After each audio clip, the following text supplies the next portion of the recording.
Crime rates ticking upward is a national trend. It's also reflected in the most recent crime numbers from New Hope. Serious offenses like arson, assault, manslaughter, and robbery cases went up 15% over the past year in New Hope.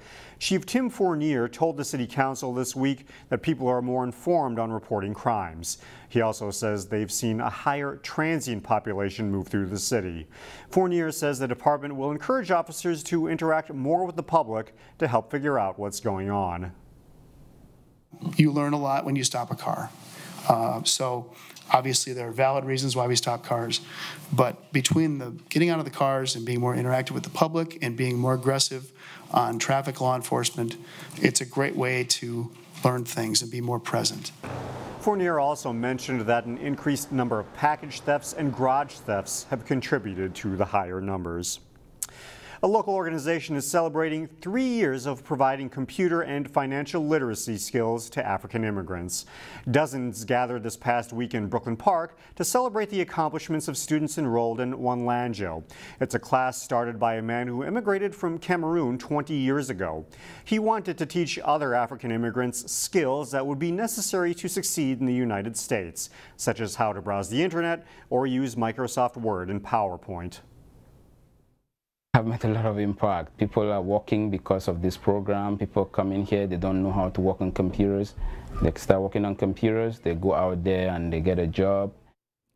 The program is free, but participants are asked to pay for training materials. Funding comes from grants, donations, and computer sales. And now a follow-up to a piece we did 17 years ago on a student from Park Center High School. In 2002, Park Center senior James Nunciacion was recognized as one of our star students. It's a program where local school districts celebrate top students in conjunction with the North Hennepin Area Chamber of Commerce. Back then, James was described as being a role model to his peers who sets the standard with his optimistic manner, and it still rings true. This week, James was one of 20 students to receive a master's degree in supply chain management from the University of Minnesota. His peers selected him to speak at the graduation ceremony. Each and every one of us has earned the privilege of walking across this stage tonight. And I'm honored to have been selected to represent this year's graduating class, an honor that'll last with me forever.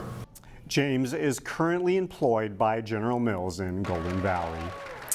Backyard Getaways is back this weekend. Today, reporter Eric Nelson and photojournalist Dustin Scholl discover some places that are geared to a certain four-wheel sport.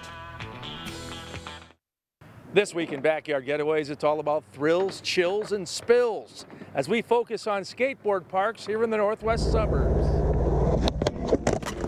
We begin at the Plymouth skate park, where creativity is on display. You can spread your own style in a sense, like every skateboarder has a different style. You have to practice, it takes time, maybe years, months, depending on you.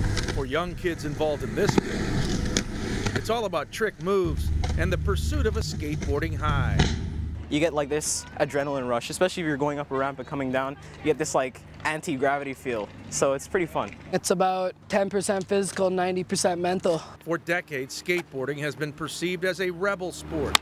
But that perception is fading. It has the stereotype of like, rock on, I'm a skater. But like, no, it's not anymore because it's just about having fun. It is a sport. You get a really good workout, especially if you can get like up some ramps, jumping and doing all that. That's a really good leg workout. Plymouth Park gives young skaters a chance to do their thing. I'm happy through skateboarding. Through other sports, I really was like, I did it only because my friends did it.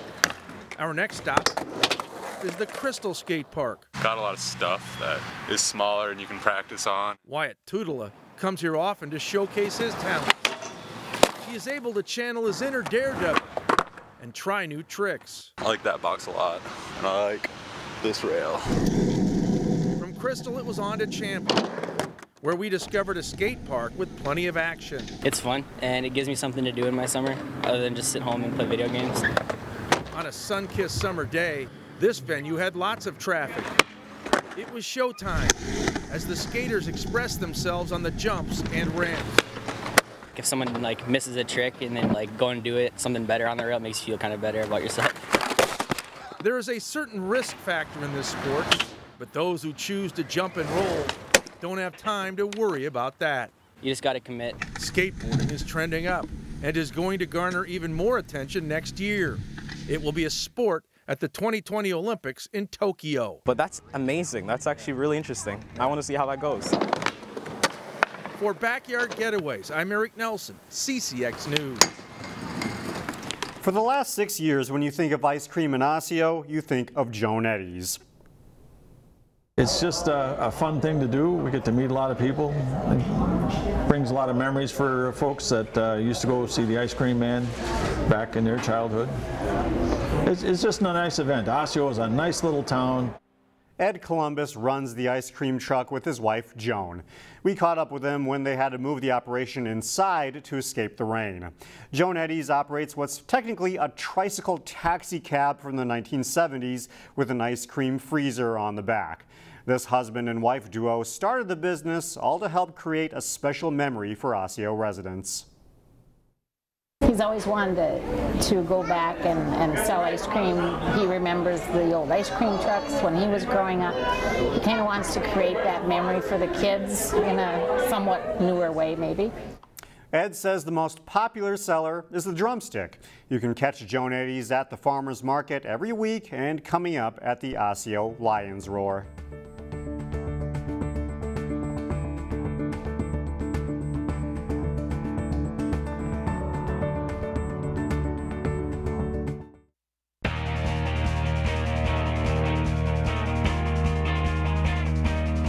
The first week of practice for fall high school athletes is in the books. Training began Monday for most fall sports, including for the defending state champions in volleyball. Champlin Park won the Class 3A title last fall, becoming the first Rebels team champion in school history. 4 players who are now playing with Division I college programs graduated, giving this team a new look this season. You know, there's probably going to be some bumps in the road because we're going to have more new faces than we've had in the past. You know, last year we hit the ground running a little bit more because of so many returners. So this year we start a little bit differently, and there might be some bumps early, but the goal is to be playing our best volleyball towards the end of October and see what happens from there. While they did lose plenty of firepower, the Rebels are not without talent. Hitters Sammy Hilly, Hannah Praske, and Jordan Stalpus were all big contributors to the Rebels' 2018 title run, so there is optimism that this program's success can continue this year. It's just a clean slate this year. I mean, we lost a lot of good players last year, 4 D1 players, so it's a new year and we're just going to get in the gym, work hard, and see where it goes. I mean, there obviously is a lot of people that think that we're not going to be as good this year, but we don't really pay attention to that. We just want to get in here and do as best as we can, work as hard as we can. Champlin Park meets Wayzata in their first match of the season August 24th in the Side Out Classic event at Edina High School. The first home match is a good one against Lakeville North September 4th, one you can see live here on CCX.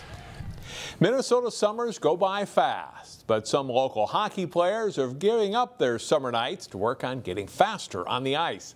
Jason Malillo reports on a skill-specific camp in New Hope.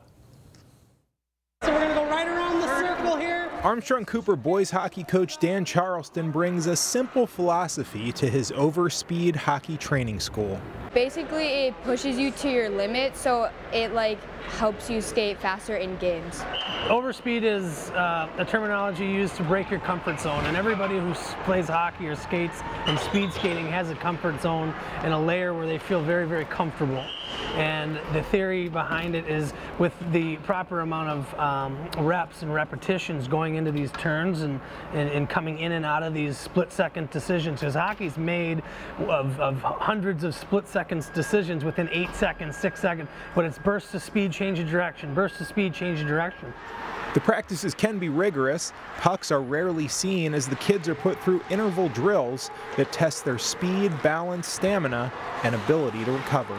I think the first day or two, they're kind of like, whoa. Because sometimes little kiddos don't know exactly what mom and dad signed them up for. They just know it's skating, and because they know what's best for their children usually, and they know what their weaknesses are. But you know, when the kids get out here the first couple days, they understand, oh, this is skating, and we're going to do a lot of skating, and we're not going to see a lot of pucks. But it's just kind of building the terminology, some of the things that I'm using, and some of the stuff that I'm saying, so that they can understand it and be more efficient skaters. Becoming a great skater can be the foundation to becoming a great hockey player. Nick Gonrowski graduated from Armstrong in 2017 and now plays junior hockey. With every level that you advance, I think that skating is like a huge step, you know, because every high school to juniors to college, it's all about everyone there knows how to play the game. It's like, are you bigger, are you faster, are you stronger, can you skate? So it really becomes the biggest part of the game. And the skills Charleston teaches in the summer are implemented by Wings players as they train in the off-season. Our high school program does do something similar to this going into captain's practice. I don't run it, but the trainer does run a philosophy of speed in everything we do, so that by the time October comes, you know, they're in the heat of the October season with gearing up for high school season to start, and then we can kind of hit the ground running. Jason Malolo, CCX Sports. Overspeed is 2 sessions a week for 5 weeks and runs through August 28th. That's all for sports. More news after this.